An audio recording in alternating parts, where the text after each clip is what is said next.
Derek O'Brien ने कहा था कि ये सरकार है पापड़ी चाट की सरकार, और हम बोल रहे हैं ये सरकार है 2 मिनट नूडल्स वाला सरकार। नमस्कार, आदाब, मैं प्रवीर विश्वास और आप देख रहे हैं एनके इंडिया। बहुत ज्यादा दिन की बात नहीं है, कुछ दिन पहले डेरेक ओब्रायन ने एक इंटरव्यू में कहा कि ये सरकार पापड़ी चाट की सरकार है। क्यों कहा ऐसा? क्योंकि ये सरकार 2 मिनट, 5 मिनट, 10 मिनट के अंदर एक बिल पास करा ले रहे हैं। जब विरोधी आंदोलन में है, जब विरोधी अपना विरोध प्रकट कर रहे हैं, प्रकाश कर रहे हैं, उसी समय इस बीच में ये लोग छुपे छुपे बिल पास करा दे रहे हैं सरकार, और सब अहम अहम बिल। आपको याद होगा यही कृषि बिल, जो कृषि बिल लेके इतना तनाव है, जो हमारे कृषक है, जो चाषी है, वो बैठे हुए हैं दिल्ली के जगह जगह और महीनों बैठे हैं। 200 लोगों का देहांत भी हो चुके, ये खेती बाड़ी करने वाले। ये बिल कैसे पास हुआ था, याद है आपको? ऐसे ही पास हुआ था, ऐसे ही पास हुआ था। जब विरोधी प्रदर्शन कर रहे थे, उस बीच में ये सब बिल पास हो गया। डेरेक ओब्रायन बोल रहे हैं कि ये पापड़ी चाट का सरकार है, क्योंकि पापड़ी चाट जैसे जल्दी जल्दी बना के लोगों को सर्व किया जाता है, वैसे ही मैं तो बोल रहा हूं कि ये सरकार 2 मिनट नूडल्स वाला सरकार है।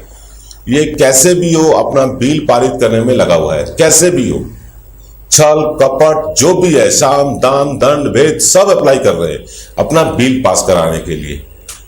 एक बिल पास कराने के लिए उसके लिए सभी सांसदों को आलोचना करने का समय देना पड़ेगा, सभी सांसद को समझना पड़ेगा, फिर जाके वो बिल पास होगा। क्योंकि इनके पास नंबर है 303, जिनके पास नंबर है वही तो सिकंदर है भारतवर्ष में। अब ये सिकंदर है, जो मन चाहे बिल पास करा ले रहे, चाहे वो कोई विलग्नीकरण हो, चाहे वो बेसरकारी हाथ में कोई सरकारी प्रोजेक्ट देना हो, सारा चीज ऐसे कर रहे हैं। क्यों इतना हड़बड़ी, क्यों? क्योंकि ये सरकार जानती है कि आने वाला 24 में ये सरकार चली जाएगी, ये खुद जानते हैं। क्योंकि हर तरह से सिग्नल भी मिलता है, जब कोई सरकार जाने वाला होता है तो चारों तरह से एक सिग्नल मिलता है, वो सरकार को मिल रहा है। और ये जैसे तैसे, मैं बार बार बोलता हूं कि सरकार एक बनिया सरकार है, ये खाली प्रो बिजनेसमैन है, for the businessman of the businessman है। ये खाली बिजनेसमैनों के लिए सोचते हैं, आम आदमी के बारे में नहीं सोचते। अगर आम आदमी के बारे में सोचते तो ये बिजनेसमैनों को जो 5 लाख करोड़ रुपया ये लोग वेव कर दिए, माफ कर दिए, ये नहीं करते। ये करोड़ों रुपया राइट ऑफ कर रहे हैं, जो लोन लेके भागने वाले को, वो पैसा हमारे पर खर्च करते, हमसे टैक्स वसूल के, हमारे ऊपर पेट्रोल डीजल का दाम बढ़ा के ये सेवा कर रहे हैं बिजनेसमैनों का। तो मैं ये बिजनेसमैनों का सरकार ही बोलूंगा। और गुजराती लोग बिजनेस में माहिर है, आप जानते हैं। जैसे कि हमारे प्रधानमंत्री कहे भी थे कि मैं एक बिजनेसमैन हूं।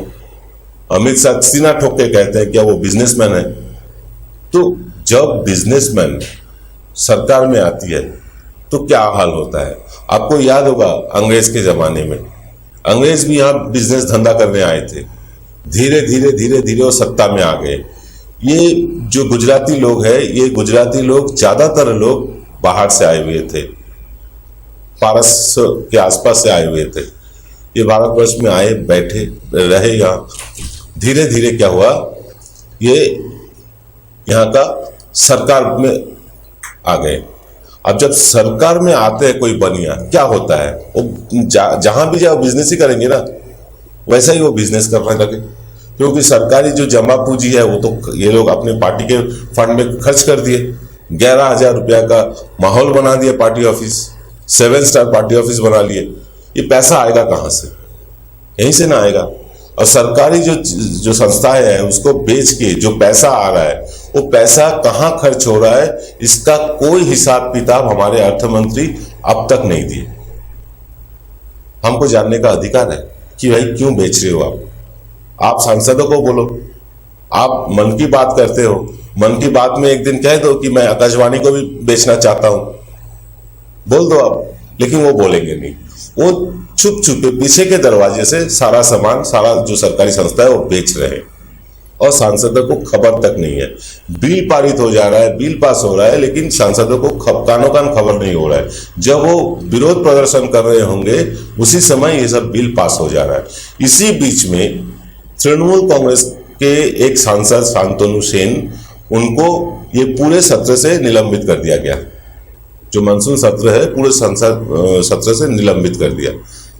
परसों 6 सांसद, तृणमूल कांग्रेस के 6 सांसद को दिन भर के लिए निलंबित कर दिया।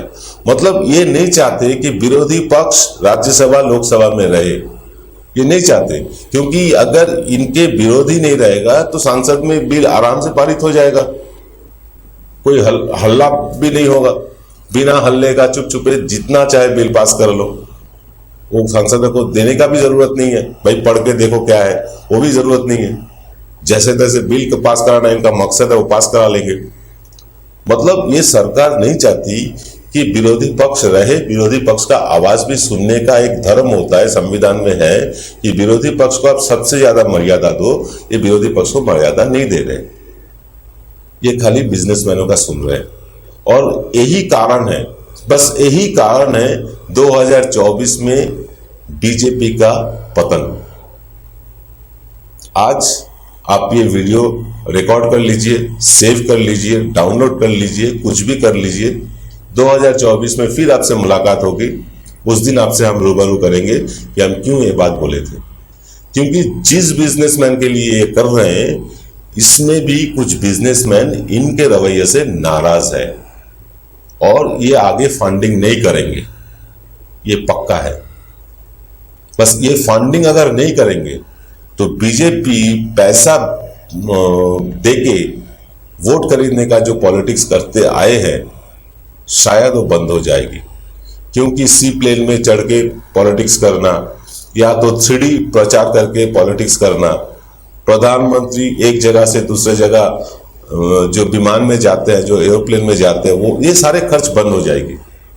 अब जब भी इनका पैसा आने का सोर्स बंद हो जाएगा, तब इनके पास और कोई चारा नहीं रहेगा। और यही होने को जा रहा है 2024 में। मैं आपको बोल रहा हूं, आज 24 में आपके साथ फिर रूबरू करेंगे, फिर आपके साथ गुफ्तगू होगी कि हम क्यों ये बात बोले थे। क्योंकि हर जगह से देश के हर एक कोना में, चाहे गुजरात ले लो, चाहे मणिपुर ले लो, चाहे आप केरल ले लो, चाहे आप श्रीनगर ले लो, कहीं भी, कश्मीर से लेके कन्याकुमारी तक, उधर गुजरात से लेके मिजोरम तक, हर जगह लोग नाखुश है। हर जगह पे लोग नाखुश है, कोई खुश नहीं है। कुछ अंधभक्त है, जो 38% वोट इनको मिला था, इसमें से 38% में इनको लगभग 30% अंधभक्त मिल जाएगी। बाकी 8% 9% है फ्लोटिंग वोट, जो ये सोच के वोट दिए थे कि हाँ अच्छे दिन आएगा, नरेंद्र मोदी जी फिर अच्छे दिन ला सकेंगे, यही उम्मीद करके दिए थे। ये 30% वोट छोड़ के बाकी 70% लोग ये सरकार के ऊपर नाराज है, खिलाफ है। अब ये 70% लोग इकट्ठा हो पाएंगे नहीं पाएंगे, वो तो समय बताएगा। लेकिन ये तो तय है कि 30% वोट लेके अगला चुनाव पार करना बीजेपी के लिए कठिन नहीं, असंभव होगा। असंभव होगा, क्योंकि 20% इतना बुरा हाल में भी कांग्रेस का 20% वोट अभी भी है पूरे देश में। कांग्रेस का 20% वोट और बीजेपी का 30% वोट। ये कांग्रेस के साथ कोई एक और 2 दल जुड़ जाए तो बीजेपी के लिए ये बड़े मुश्किल का घड़ी आ जाएगा, बड़ी मुश्किल का घड़ी आएगा। क्योंकि अंधभक्त छोड़ के जो ये सोचते हैं कि, वो भी सोच गलत है उनका, क्योंकि ये 7-8 साल में वो नरेंद्र मोदी इनका उम्मीद पूरा नहीं कर पाए। ये सोचते हैं अंधभक्त कि ये कभी ना कभी हमारे देश हिंदू राष्ट्र बनेगा। ये उम्मीद लगे कुछ लोग बैठे हुए हैं। वो परसेंटेज ज्यादा से ज्यादा 12 से 15% होगी, इससे ज्यादा नहीं होगा। मैं तो बहुत ज्यादा बोल दिया। मैं पकड़ के चलता हूं कि 30% फिक्स्ड वोट है बीजेपी का। ये 30% लोग ये सोच के चल रहे हैं कि अब ये देश हिंदुओं का होना चाहिए, ये देश हिंदू राष्ट्र होगा, ये देश हिंदू राष्ट्र होना चाहिए। ये 30% लोग सोच रहे हैं, जरूर सोच रहे हैं। यही तो वोट बैंक है बीजेपी का। और 8-10% वोट है इनका फ्लोटिंग, जो कभी भी पलट सकता है, और ये ऑलरेडी पलट चुका है। और यही बीजेपी के लिए एक बहुत बड़ा संकेत है, बहुत बड़ा सिग्नल है, बीजेपी सुधर जाए। लेकिन ये सुधरने वाले नहीं है, क्योंकि ये बनिया के पास अपने आप को बेच दिए। रीढ़ की हड्डी जो है ये इनका नहीं रहा। ये कहीं बिक गया, ये अभी बनिया के साथ काम इनको करना पड़ेगा, नहीं तो इनका गद्दी नहीं रहेगा, ये पक्का है। ब्लैकमेल कर रहे हैं बनिया लोग, क्योंकि कभी ना कभी इनको मदद किए थे। वो मदद का जो पलट के मदद करना होता है, कभी आपको कोई अगर कुछ मदद करे तो आपके जहन में भी चलेगा कि भाई उनको भी फिर मुश्किल घड़ी में उनके साथ खड़े हो। तो ये अभी बीजेपी का मुश्किल घड़ी है, और ये मुश्किल घड़ी में अगर बिजनेसमैन इनका मदद नहीं करते तो ये कहीं का नहीं रहेंगे।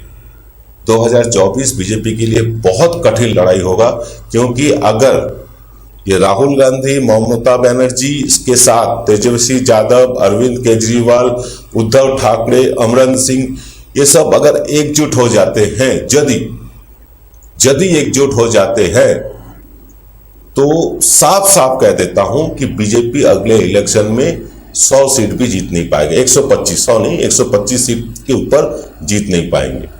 अगर मान लीजिए सब इकट्ठा नहीं हुए, क्योंकि कांग्रेस के साथ आप केजरीवाल के पार्टी कभी इकट्ठा नहीं होना चाहेंगे। वामपंथी दल अभी तो बोल रहे हैं कि किसी के साथ भी गठबंधन में तैयार है, लेकिन जहां तृणमूल रहेंगे वहां सीपीआईएम नहीं रहेगा, ये जाहिर सी बात है। अगर ना भी रहे, अगर कांग्रेस के साथ और 3-4 पार्टियां आ जाए, तो वाकई में बीजेपी का जो सपना है वो चूर चूर हो जाएगा। और ये लिख के रखिए, ये वीडियो मैं बार बार आपको बोल रहा हूं कि सेव करके रखिए, डाउनलोड करके रखिए, इसलिए बोल रहा हूं कि यदि बीजेपी का गद्दी पलटता है तो आप लिख लीजिए बात को कि बीजेपी के बहुत नेता सलाखों के पीछे रहेंगे। पक्की बात है। बहुत बड़ा घोटाला चल रहा है, जो कि अभी ये सत्ता में है, इसलिए खबर नहीं आ रहा है। और गोदी मीडिया ये इन्वेस्टिगेशन जर्नलिज्म छोड़ दिया। हमारे देश के जो जर्नलिस्ट है वो इन्वेस्टिगेशन जर्नलिज्म छोड़ ही दिए, तो तब जाके बहुत बात ऊपर उभर के आएगी। हम लोगों का उम्मीद है कि ऐसा नौबत ना आए, नरेंद्र मोदी अच्छे से अच्छे दिन लाए, लोगों का दर्द समझे, और बाकी जो 3 साल है, ये 3 साल में लोगों का खूब सेवा करे, ना कि देशभक्ति दिखा के, ना कि हिंदुत्व दिखा के। हमें वाकई में कुछ मदद चाहिए सरकारों से, क्योंकि सरकार अगर पैसा हमारे हाथ में नहीं पहुंचाएगी, वो पैसा हम मार्केट में खर्च नहीं कर पाएंगे, और मार्केट में खर्च नहीं कर पाएंगे तो देश का जीडीपी आगे नहीं जाएगा। सिर्फ बिजनेसमैनों को आप पैसा देंगे और आम जनता के पास पैसा नहीं पहुंचाएंगे, तो ये देश का जो अर्थनीति है वो आगे बढ़ने वाला नहीं है। अभी जो सिचुएशन है, इस सिचुएशन में सरकार को चाहिए कि लोगों के हाथ में ज्यादा से ज्यादा पैसा पहुंचाए, किसी भी तरीका से। 15 लाख नहीं चाहिए, अब हर फैमिली को अगर 50-50 हजार भी दे दिए तो बहुत होगा। तो ये उम्मीद करके चलता हूं कि आगे दिन नरेंद्र मोदी जी का जो सोच है वो बदलेगा। खाली शौचालय के लिए नहीं सोचेंगे, बाकी सब चीजों के लिए सोचेंगे।